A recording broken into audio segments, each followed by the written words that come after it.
Good morning and good evening. Let us begin with the study circle with an invocation of the divine, invoking Mother and Sri Aurobindo's presence and grace.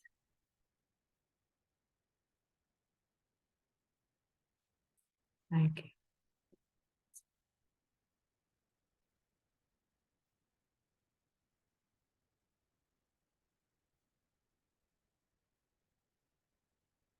So last time when we had a session, like we haven't had a session for 2 weeks, we were at the end of chapter 1. The last section was meditations on circumstances, and we had read 2 of Mother's poems on circumstances. 1, 2, 3.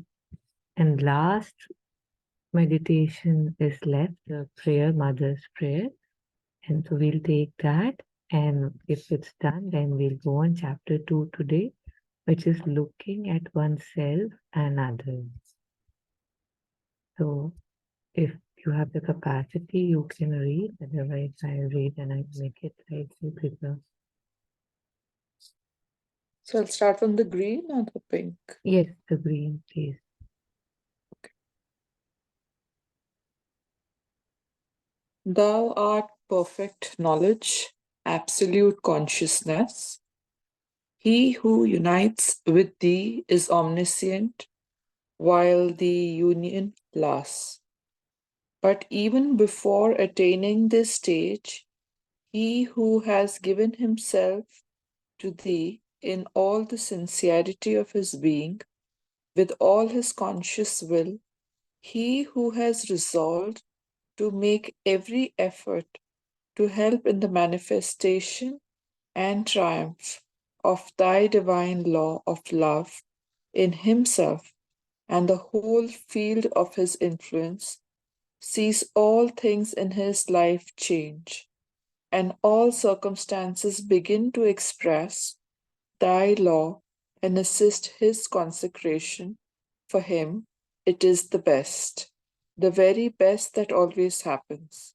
And if in his intelligence there is still some obscurity, some ignorant desire, which at times prevents him from becoming aware of it immediately, he recognizes sooner or later that a beneficent power seemed to protect him even from himself and secure for him conditions most favorable to his blossoming and transfiguration, his integral conversion and utilization.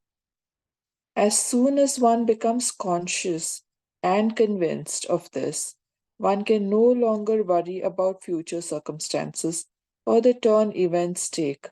It is with perfect serenity that one does at every moment what one thinks best, convinced that the best too is sure to come from it, even if it is not the result which we, with our limited reasoning, expected from it. That is why, Lord, our heart is light, our thought in repose. That is why we turn to Thee in all confidence and say peacefully, May Thy will be done, in it true harmony is realized. The Mother.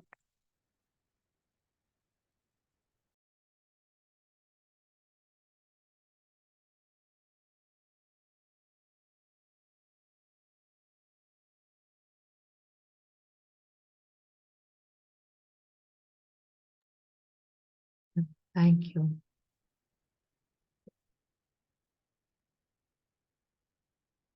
So if you have any reflections, those are welcome.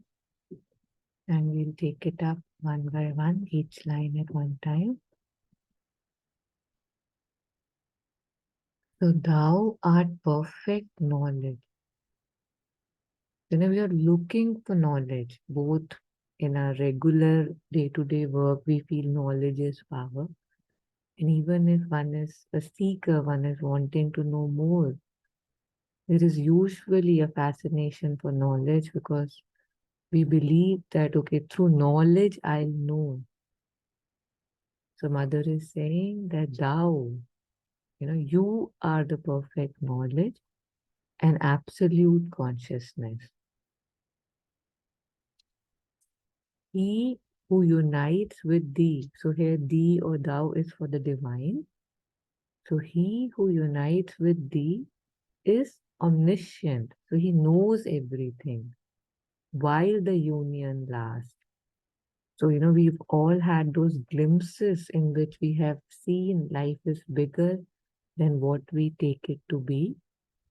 So while we are in that space, when we are connected, when we are experiencing that expansion, in that expansive state, then one is realizing that one feels one knows everything, or one feels that everything is great, everything is going good. But even before attaining this stage, so one is the state of union, that one is one with the divine. But even before attaining this stage, he who has given himself to thee in all the sincerity of his being, with all his conscious will,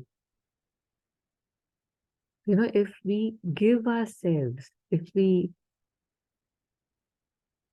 offer, remember, surrender sounds a very big word, and yet in different parts, in different ways, when the head is bowed, when one has realized that, mere kare hoga nahi, like I am incapable of walking myself, and one has given oneself to something bigger, because one has realized the futility of their own plannings, their own desires, their own goals and paths. And if one has bowed down and said, okay, it's you decide, in all the sincerity of his being, if we are sincere, we realize how insincere we are. Before that, we feel, oh wow, I'm so good, I'm so hardworking, I'm so sincere. But once when one is aware that if, of one's sincerity or what sincerity can be. So here, the gracious Mother is saying that whatever is your level of sincerity, wherever you are, from there, so there's no judgment, there's no comparison, there is no percentages being given to your sincerity. In all the sincerity of his being, so where you are, what your level of sincerity is, if with that sincerity you have given yourself to thee, with all his conscious will, that if I have a will, and that will is saying, I am yours, or I am, bowed down to you. So that conscious will is needed. It cannot be a passive surrender or will. It has to be active, conscious, because why does it need to be conscious? Because we are ready to fall down every minute. We are ready to go towards greed, grasping, desire every minute. So if one has a conscious will, if one is sincere, then only one can, keep walking. So he who has resolved to make every effort to help in the manifestation and triumph of thy divine law of love in himself. In our lives, we follow so many duties, responsibilities, ethics, moralities, law. But it's said that once you're in love with the divine, once when you are under his protection, once you have taken him to be him that he is, then the regular laws don't apply to you. There's a divine law that would take over. So if we look at the lives of masters and mystics, they don't conform. Because if you conform, you can never reach anywhere, because what this confirmation is doing, this is just for the society, right? To maintain that rule, that regulation, that discipline that is needed for disciplining. Otherwise, people can go really wild. That is the base on which we are standing. But if we have to evolve when we are more than that, then we don't need those laws. So he who has resolved to make every effort to help in the manifestation and triumph of thy divine law of love in himself and the whole field of his influence. So when I am love, I see love, I become love. Anything that I'm oozing is out of love. Anything I'm doing is out of love. Yesterday in the Friday study circle, the passage that we took was a repetition. We redid, took some more points from last to last week's session, and the same passage is be good for the sake of goodness. Be good for the sake of goodness, because we are often not good for the sake of goodness. We are good because we think this is the right thing. We think this will make others feel that, oh, this person is so good, so helpful, so caring, so loving. So my center of operation is not that I am love. It is I should love, I must care, I must give, I must donate. So these musts, and the center of operation of these must is very pretentious a lot of times, and it even escapes us. We feel we are doing it out of the goodness of our heart, and yet when we actually truly look within, there are other agendas that are always going on. So if we have done enough of that, then I think this next stage comes. Anything, if anytime, please unmute and So, when you spoke about passive surrender, is it a surrender which is without choice because of circumstances? no, passive surrender, how I see it is like, how there are lots of us, and sometimes us, we also do that, that we just say that, okay, say in my mind, there's a big picture in my life, right? That what I want to be, where I want to go, what my goal is, what I want to be. So there's a big picture in which most of us have really high goals, really high expectations from ourselves and all. And we feel, oh, everything is going well, life is good, right? Those big banners that we have in our lives. And yet there is an active day to day in which most often I am not conforming to that big picture. If I sit with myself in peace and silence, I'll say, oh God, you are so great. Oh, I'm so blessed. I have everything, a healthy body, a healthy mind. I'm so grateful. And yet, when I'll live in my day to day, I'll be, I'll be bitching about somebody, I'll be gossiping, I'll be complaining. Why is this happening to me? So there's a difference, right? We are not living the truth of big picture. And most often it happens that this surrender we do in the big picture. We say, yes, yes, he's taking care of everything. Like if you remember, when we were little, there used to be a agarbatti or dhoop ka packet which used to have Gita ka sar. Have you seen that small slip? I don't know. We used to see that a lot. Are you familiar with Gita का सार कि तुम क्या लेकर आए थे, क्या लेके जाओगे? I've heard that, yes. Okay, I didn't so know that was Gita ka sar. Okay. yeah, so I'll pull it up. So, this is what, especially in India, we have been grown up with. Mm. तुम्हारा Yeah, कौन है जो तुमसे yeah. छीन जाएगा? But is that my truth in my everyday? No, not at all, right? We are very far from it. But we can recite it very well. We know it is true. If we sit within for even 2 seconds of silence, if we ask, we hear it, and we say, is that true? And something in our being would say, yes, yes, it is true. But am I living like that? And the answer is no. So there are a lot of us, and we say that हाँ उसने जो कराना होगा वो कराएगा, जो होना होगा होगा, मैं क्यों करूं, मैं क्यों करूं. But then that doesn't mean मैं कुछ नहीं कर रहा, मैं अपनी हरकतें, अपने डिजायर्स, अपने वो तो कर ही रहा हूँ ना. So passive means I'm not doing anything about it. कि I'm just passively I'm saying कि yes, yes, I'm doing everything actively, and yet just saying that भगवान ही तो करा रहा है. It has no bearance to the truth, no bearance to progress, no bearance to, the head is held high in arrogance. And yet in the big picture, it's like, oh, I am surrendered.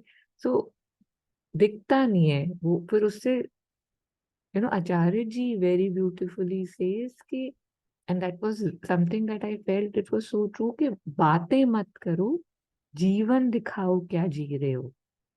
And that is one of the first things I had heard, and I was like, oh my God, yeah, I do talk too good, too big, but how am I living?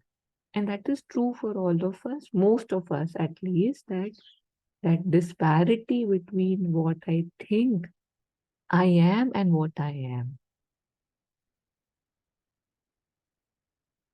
Yeah. So in that case, passive surrender would be very insincere, right? It is you're being dishonest. Yeah. And the worst thing is that one person is who's not concerned about surrender. He's living their lives, their truths in their way. This is more dangerous because in this you believe you are surrendered, you believe that you believe, and yet you don't. So it's like, how again in this prayer also that was there, but how we fool our own selves, right? We can be our biggest enemies. Often, lot of masters and mystics have said we are our biggest enemies. So this is one of the things where we see that how when I think I am fooling people and I'm being so clever, how मेरी चालाकी ही मुझे मार डालती है. And we see that so clearly when we look back in our lives that where I wanted to be clever, and it really, really gives you a tight slap again and again, again and again, till you say, I don't want to be clever anymore. When when we had moved to Canada, uh, there was a huge housing issue, like huge, because it was summer and the demand and supply was going crazy. We stumbled upon a floor actually in a house which was just beyond perfect. Like, how when you look at something and you're like, oh my God, like this is it. Wow, perfect. So, and he had asked for a fair price. Like he was, whatever the ongoing was, he had asked for the fair price. He was standing right in front of us, the owner, and we were the first people to come and see. And it was perfect. And we were like, okay, we want this. And when we were having that conversation, the owner said that, yes, and we can talk about the price. So as soon as I heard we can talk about the price, I was like, oh, so that means there's room for negotiation. Oh, that means I can catch him. I'm good at negotiations. I'm good at these dialogues. I was like, yes, yes, it's perfect. And yes, like you said, we can negotiate. I can offer you this and I can offer it to you right now. And he was like, there is this person, the second person who's coming after you. Also, I have to show it to them and then we'll talk. And I was like, absolutely. I'm willing to take it from tomorrow. It was at the middle of the month. So usually people they don't do that, right? It's usually you have to give a notice and stuff. So I thought I'm offering so much, taking from tomorrow, profile is perfect. He liked us. And I came back, we came back, and then I didn't hear from him. And I was like, when I contacted him in the evening, he said, oh, the other people who came, they liked it, they were okay with the price, and it's done. And I was like, but I told you that I am interested. He said, yes, but you had an issue with the price. So at that time, I think that was the time when it hit me so strongly what I had done and how it was my wanting to be clever. It just went, and I was like, oh, but it pained so much for a few days that how could I be so stupid? Because everything was fair what he was asking, and yet because I wanted to be clever. And there would be people who would say that, of course, you did the right thing. Why would you not fall for it? Why would you not negotiate when the other person is saying? But I would not do that now because I know that it was, and yet, honestly, I feel it was there to teach me. So I don't know what word to use. It was brutal when I realized what I have done because we were in really looking for something, and to find something and let it go was was a beautiful learning for me, that बस और नहीं मतलब दिख गया अच्छे से दिख गया, although right now it's not sounding that big, it was big when it happened for me. So this is the chalakis that we do, that we harm ourselves thinking that we are being intelligent. That's the worst part which you were saying, right? That this is dishonesty. This is me being stupid, thinking I'm being so cool, so wise, so intelligent.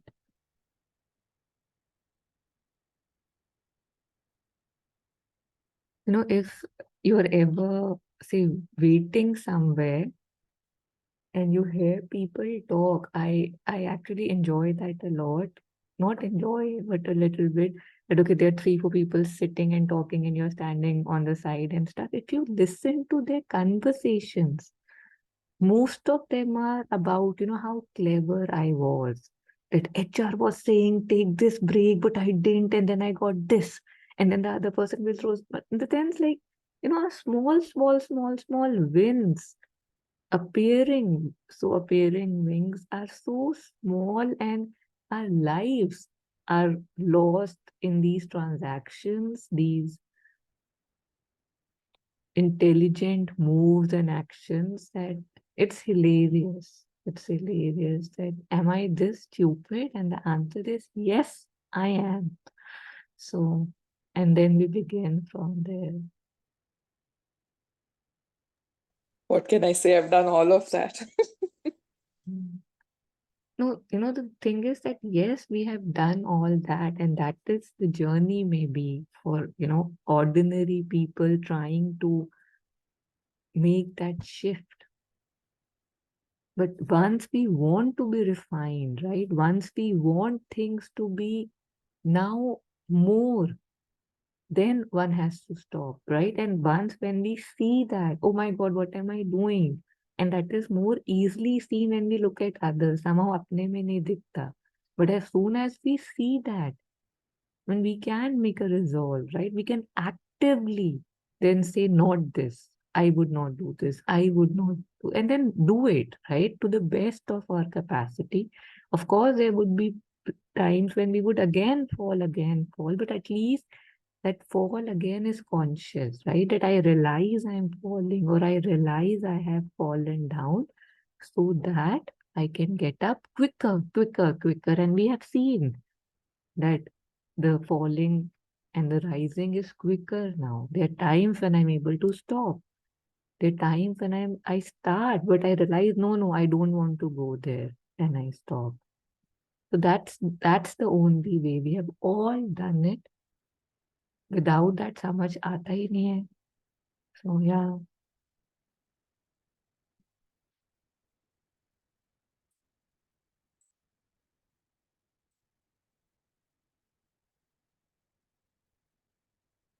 So just taking this further,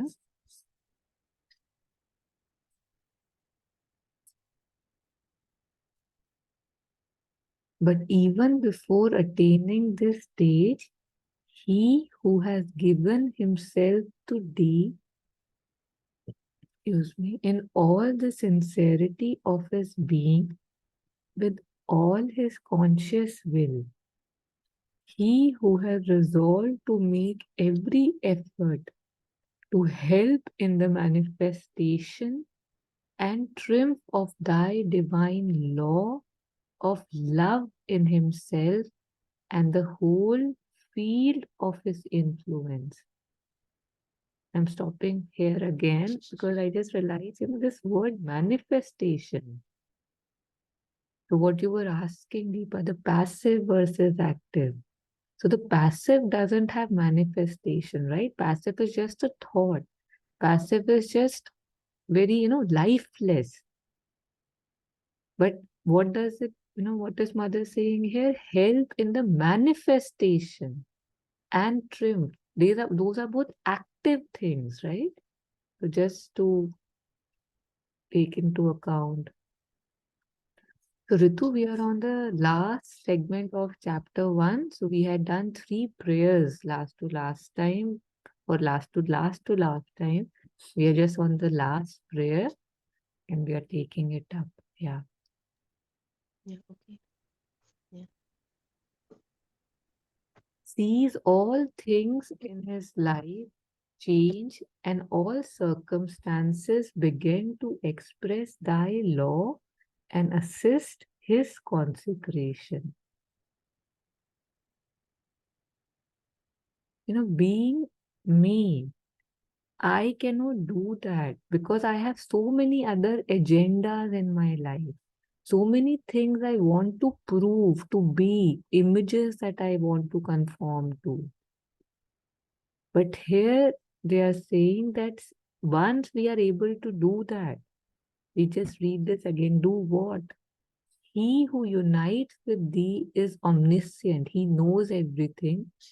While the union lasts, but even before attaining this stage, he who has given himself to thee in all the sincerity of his being, with all his conscious will, he who has resolved to make every effort to help in the manifestation and triumph of that divine law of love in himself and the whole field of his influence, sees all things in his life change and all circumstances begin to express thy law and assist his consecration. For him, it is the best, the very best that always happens. And if in his intelligence there is still some obscurity, some ignorant desire, which at times prevents him from becoming aware of it immediately, he recognizes it sooner or later. So there's no pause, so we can just pause here.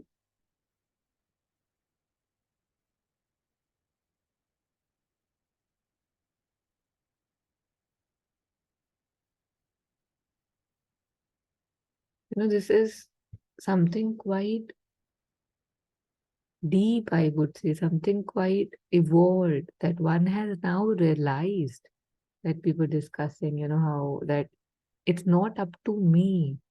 And if I want to be bigger, I have to go down. I have to, go lower.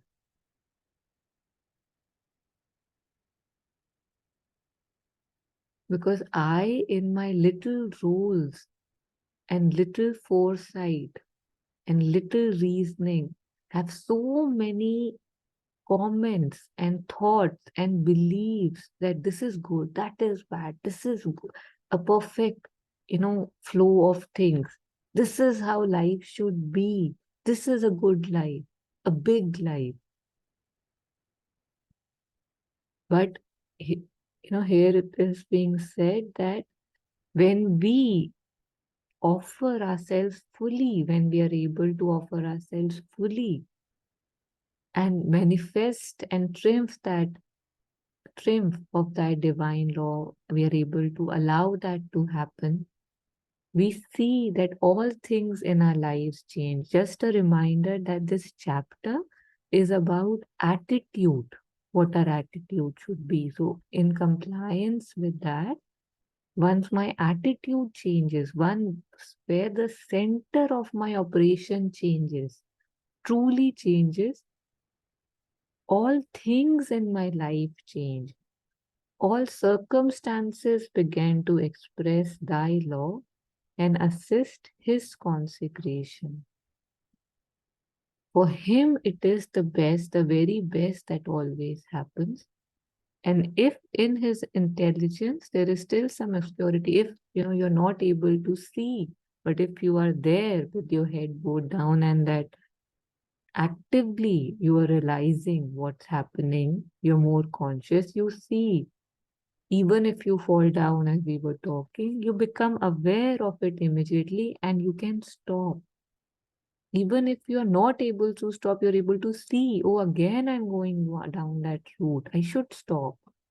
And maybe you can't stop then, but maybe it will help you not to begin, not to fall the next time.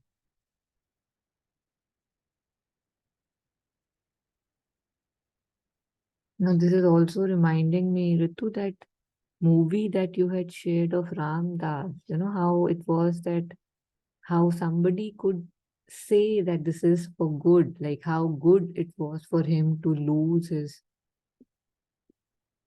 the power of his legs and all, ability to walk. Yeah.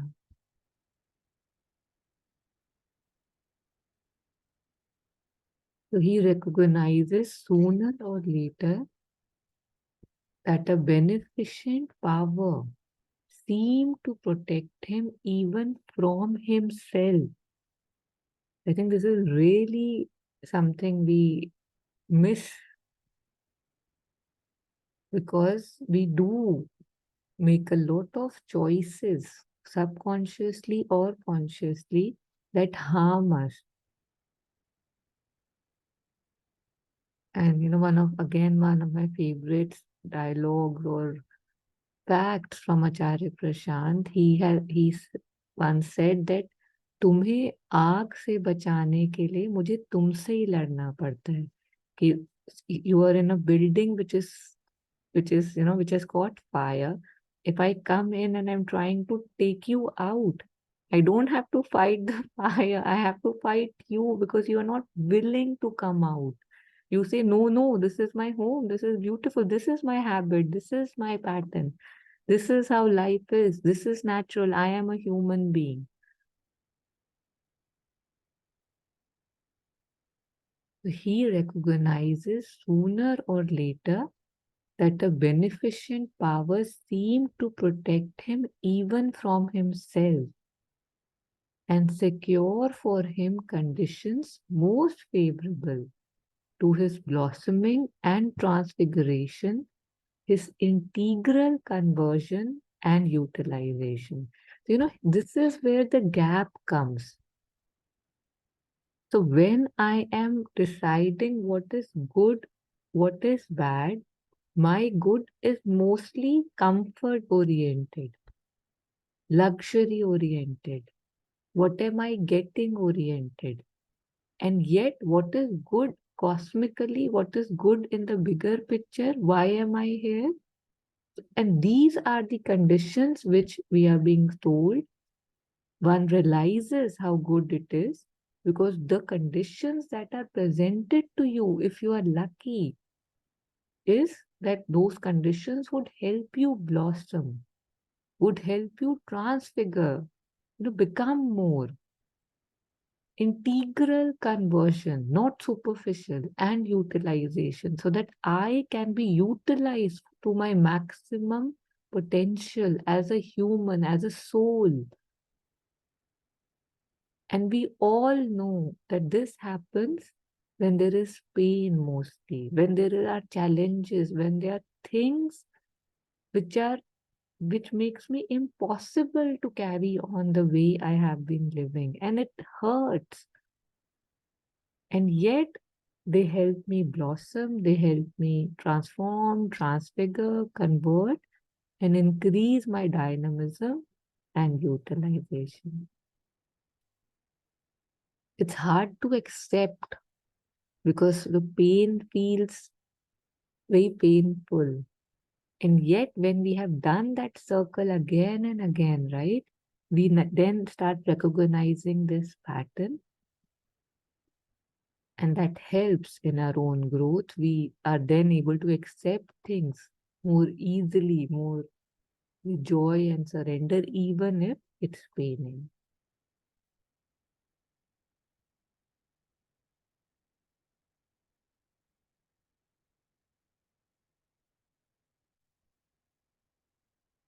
So, taking the next paragraph, assuming there is nothing.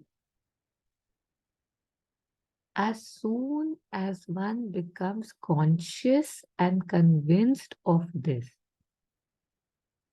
one can no longer worry about future circumstances or the turn events take. It is with perfect serenity that one does at every moment what one thinks best, convinced that the best too is sure to come from it, even if it is not the result which we, with our limited reasoning, expected from it. So, like we were sharing, that as soon as I become conscious and convinced of how things work, of how challenges, pain evolve me, makes me progress, how I am truly being taken care of, I can stop worrying about future circumstances. You know, that doha, that Ram हमारा हमें भजे हम करे विश्राम. That would be very apt here.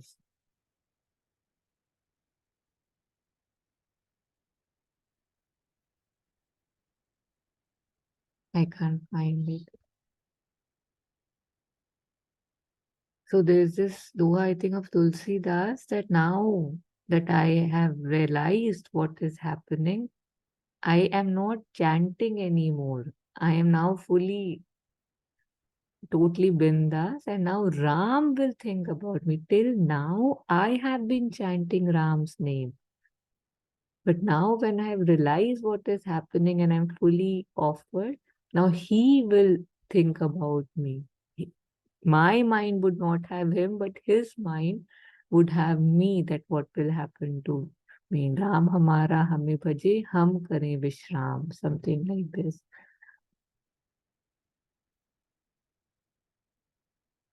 So as soon as one becomes conscious and convinced of this, one can no longer worry about future circumstances or the turn events take. It is with perfect serenity that one does at every moment what one thinks best, convinced that the best too is sure to come from it. You know, so much of our energy goes in decision making. This is good, this is bad. We really struggle with that because we place too much importance on circumstances and situations and decisions, and it takes a lot of effort to rise above that. This doership keeps on coming at every level again and again and again. But once when we realize this, when we realize that things are happening for my growth, for my progress, when I'm able to accept that, one is able to, with perfect serenity, be convinced that the best too is to come. No matter what I choose, I'll be shown the way. And most importantly, something that really we struggle with because of our ego, that even if it is not the result which we, with our limited reasoning, we don't see our reasoning is limited. It's with a lot of grace that one is made to see again and again how we were limiting ourselves, how we could not see the bigger picture because our reasoning, because it's mind, it's just a tool that's been given to us. So how with our limited reasoning expected from it. So it's a different result, but I know that it would be for the good. Just ending this. So that is why, Lord, our heart is light, our thought in repose. Usually our hearts are heavy. Our thoughts are going, at the speed of light, just tuck, tuck. We don't even realize that till we sit in silence, the a number of thoughts we have. But from this space, when I'm here, our heart is light, our thought in repose. That is why we turn to thee in all confidence and say peacefully. Before that, that is why we turn to thee in all confidence. Somebody, I think it was the darshan message this time.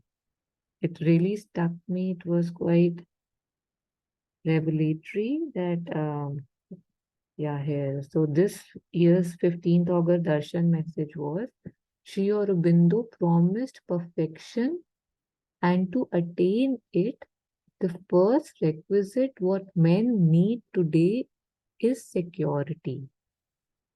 So Sri Aurobindo promises security. Security because there's so much insecurity in us in today's time and age.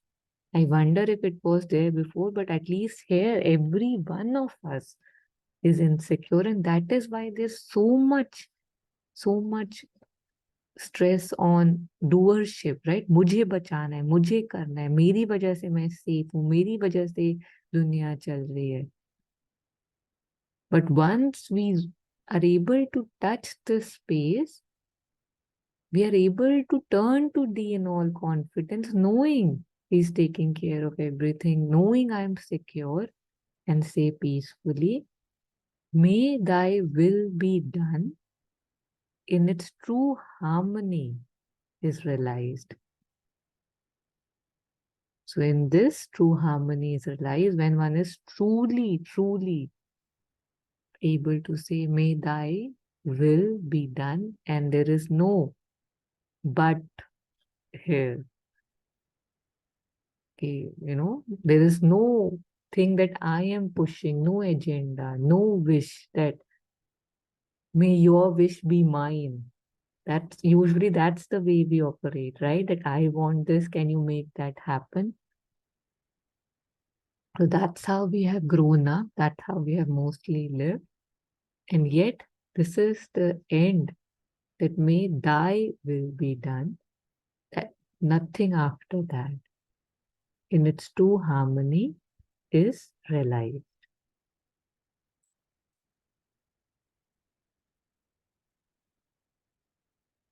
So this was quite beautiful, quite revelatory. We won't be going on further. So if there is any question, comment, we can take. Otherwise, we'll just read it once and then we can end the session.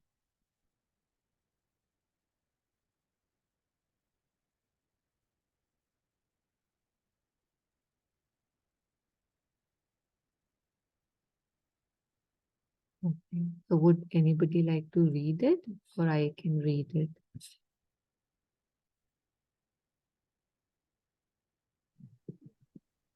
Yeah.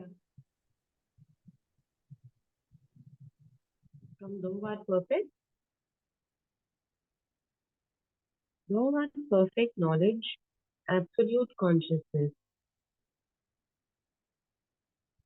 He who unites with thee is omniscient, while the union lasts. But even before attaining this stage, he who has given himself to thee in all the sincerity of his being, with all his conscious will, he who has resolved to make every effort to help in the manifestation and triumph of thy divine law of love in himself and the whole field of his influence, sees all things in his life change, and all circumstances begin to express thy law and assist his consecration. For him, it is the best, the very best that always happens. And if in his intelligence there is still some obscurity, some ignorant desire, which at times prevents him from becoming aware of it immediately, he recognizes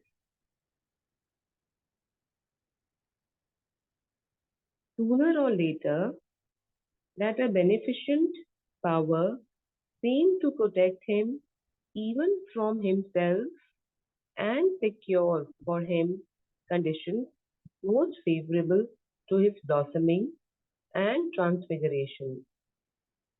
His integral conversion and utilization.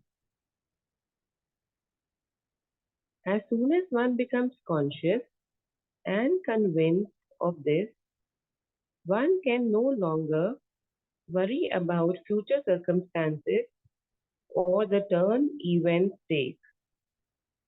It is with perfect serenity that one does at every moment what one thinks best, convinced that the best too is sure to come from it, even if it is not the result which we, with our limited reasoning, expected from it.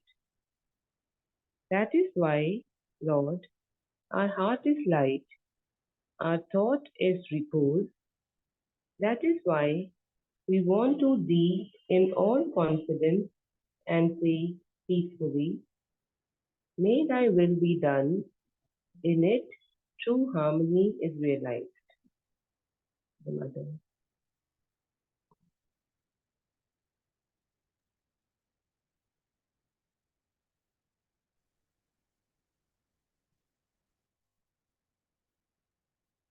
So with this, we have finished chapter 1 of this book,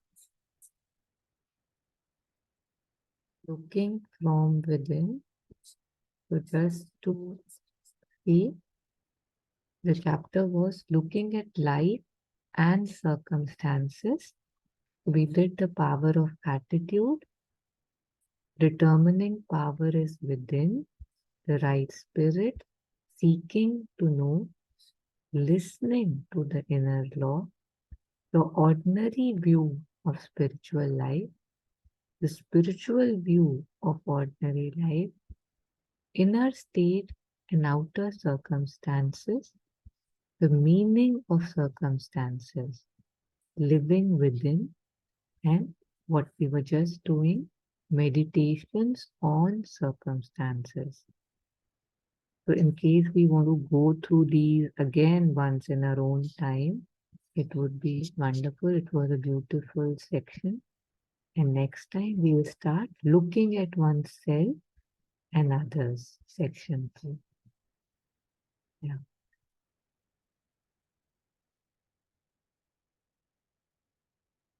Yeah. So thank you for joining in. Mother's prayers are always so instilling beauty and delight. And it's shocking how it hits the nail on the head. More often, very often, it's something that you need to see that is shown to you. And it's so much grace and a miracle. So thanking grace, thanking divine for this beautiful session, the beautiful words of Mother and Sri Aurobindo, and our beautiful minds and hearts which want to know, which can understand, and which wants to become this. Starting and ending with gratitude. Thank you. Thank you, Taru.